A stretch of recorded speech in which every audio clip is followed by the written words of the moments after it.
आज हम doctor APJ Abdul Kalam की जो कोटेशंस है उसके थ्रू उनके थॉट प्रोसेस को समझने की कोशिश करेंगे। जो उनका सबसे पहला कोट है और सबसे फेमस कोट है वो है, you have to dream before your dreams can come true.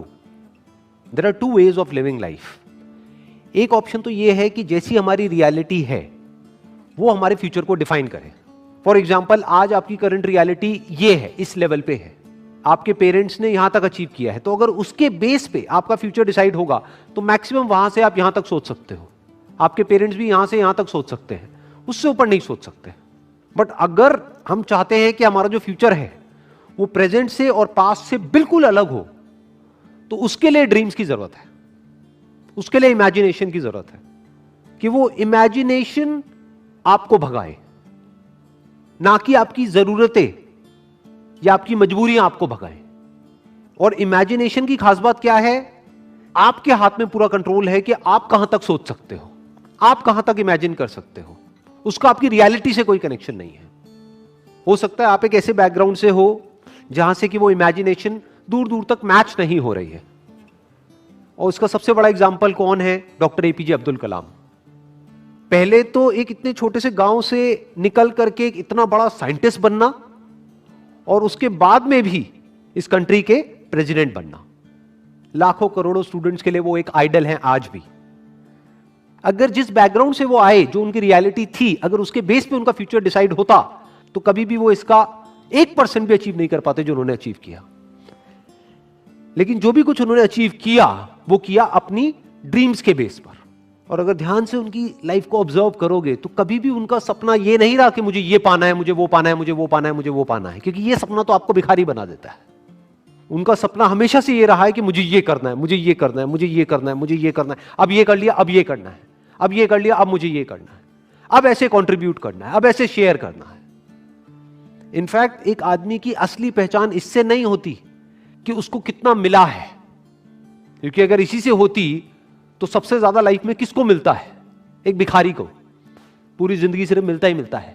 तो एक आदमी की असली पहचान इससे नहीं होती कि उसको कितना मिला है, बल्कि इससे होती है कि उसने क्या दिया है।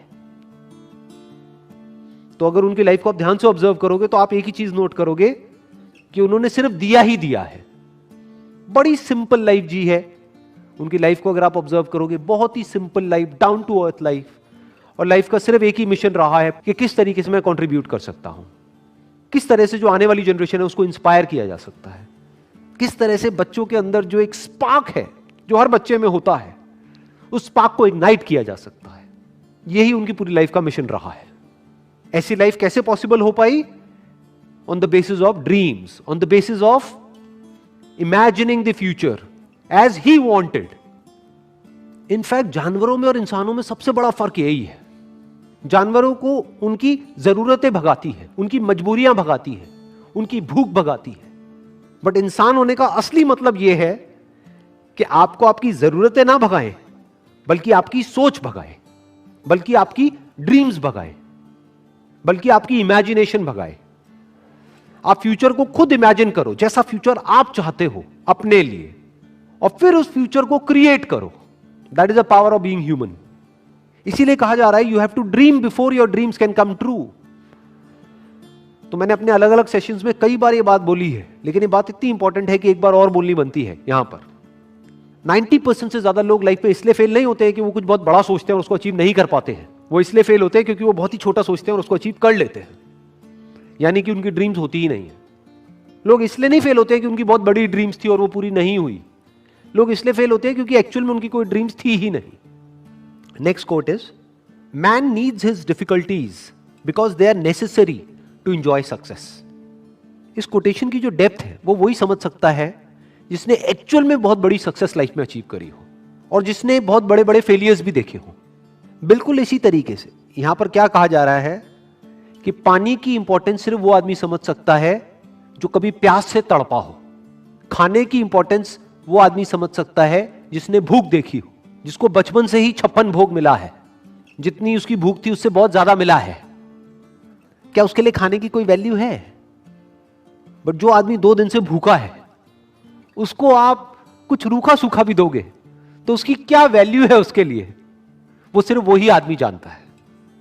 ऐसे ही सक्सेस का मतलब सिर्फ वो आदमी समझ सकता है जिसको सक्सेस मुश्किल से मिली हो, जिसके बाप ने कुछ किया और करके एक लेवल तक पहुंचा और उस बच्चे को ले जाकर के कुर्सी दे दी और वहां पर बिठा दिया। वो कभी नहीं समझ सकता कि सक्सेस का मतलब क्या है। इनफैक्ट सक्सेस को वही आदमी डीपली इंजॉय कर पाएगा और ज्यादा टाइम तक इंजॉय कर पाएगा जिसको वो सक्सेस बहुत ही मुश्किल से मिली हो, जो उसके लिए बहुत तड़पा हो। इसको आप इस तरीके से कह सकते हो कि एसी का मजा एक्चुअल में किसको आ सकता है? जिसने गर्मी को फील किया हो, जिसने गर्मी को एक्सपीरियंस किया हो। जैसे मुझे अपने एक बचपन की एक बात याद है। When I was I think around 8 to 10 years old, तो हमारे घर में पंखे होते थे। तो हमारे एक रिलेटिव होते थे, उनके घर में एसी लगा था। उस वक्त एसी बहुत कम घरों में होता था, आज तो कॉमन हो गया है। मुझे अभी भी एग्जैक्ट याद है वो फीलिंग, जब मैं उनके घर जाता था तो वो जो एसी वाला कमरा था, जैसे ही उसका गेट खोलता था और वो हवा पड़ती थी, ये अंदर थोड़ी देर के लिए बैठने को मिल जाता था, तो क्या फीलिंग आती थी वो मैं ही जानता हूं। That was like heaven on earth. जबकि देखा जाए तो क्या है कि एसी तो है। अब ये फीलिंग क्या कभी उस बच्चे को मिली होगी जो पैदा ही एसी में हुआ? तो मुश्किलों से डरो मत, मुश्किलों को अपना दुश्मन मत समझो। मुश्किलें आपकी एक्चुअल में दोस्त है, क्योंकि जितनी ज्यादा आपने मुश्किलें सही हैं, जितने ज्यादा आपने फेलियर्स देखे हैं, उतना ही ज्यादा आपको मजा आने वाला है जब आपको सक्सेस मिलेगी। मैंने ओनली सोचा कि अगर अच्छा मैं 1 घंटे में अपने 2 चैप्टर्स कंप्लीट करूंगी, बट 15 मिनट्स में मैं इतनी ज्यादा बोर हो जाती हूँ कि अब नहीं करना। मतलब ये है कि जो लेजीनेस का एक कॉज जो आपने यहाँ पे वर्ड यूज किया, दैट इज बोर हो जाती हूँ। Is boredom the cause of laziness? कि जब हम कुछ बोरिंग करते हैं तब हम लेजी होते हैं, या जब कुछ इंटरेस्टिंग करते हैं तब भी हम लेजी होते हैं? जैसे आज का सेशन यहाँ पे आना इंटरेस्टिंग लग रहा था या बोरिंग लग रहा था? आपके पेरेंट्स ने जबरदस्ती भेजा है आपको यहाँ पर, या उन्होंने रोकने की कोशिश करी थी फिर भी आप लड़ झगड़ के आ गए? हुआ होगा ऐसा भी किसी न किसी के साथ में, पिट पिटा के आए हैं, चाटे वाटे खा के आए हैं, व्हाटएवर। नींद कितनों को ढंग से नहीं आई? मतलब एक्साइटमेंट था, सुबह अपने आप अलार्म से पहले उठ गए। तो क्या हमको समझ आ रहा है, जिस काम में हमारा इंटरेस्ट होता है वहां पे हम कभी लेजी नहीं होते। और ये भी हो सकता है कि आपको कुछ इंटरेस्टिंग लगता है लेकिन मुझे बोरिंग लगता है, तो जैसे ही मेरे से वो काम करवाया जाएगा तो वहां पर मैं लेजी हो जाऊंगा। तो इसका जो कनेक्शन है बोर्डम से है। जैसे एक बीमारी होती है ना, उसके कुछ सिम्टम्स होते हैं, ये कॉज नहीं है बीमारी का। जैसे फॉर एग्जांपल आपका पेट खराब हो रहा है, तो वो सब सिम्टम्स हैं जो भी कुछ हो रहा है। बीमारी का जो कॉज है वो कुछ और है। अगर उस कॉज को हम समझ लेते हैं तो there is a strong possibility दोबारा से वो सिम्टम्स आने बंद हो जाएंगे। लेकिन अगर हम सिम्टम्स को ही ट्रीट करने की कोशिश करते हैं तो हर थोड़े दिन बाद वो आते रहेंगे जब तक कि कॉज वहां पर पड़ा हुआ है।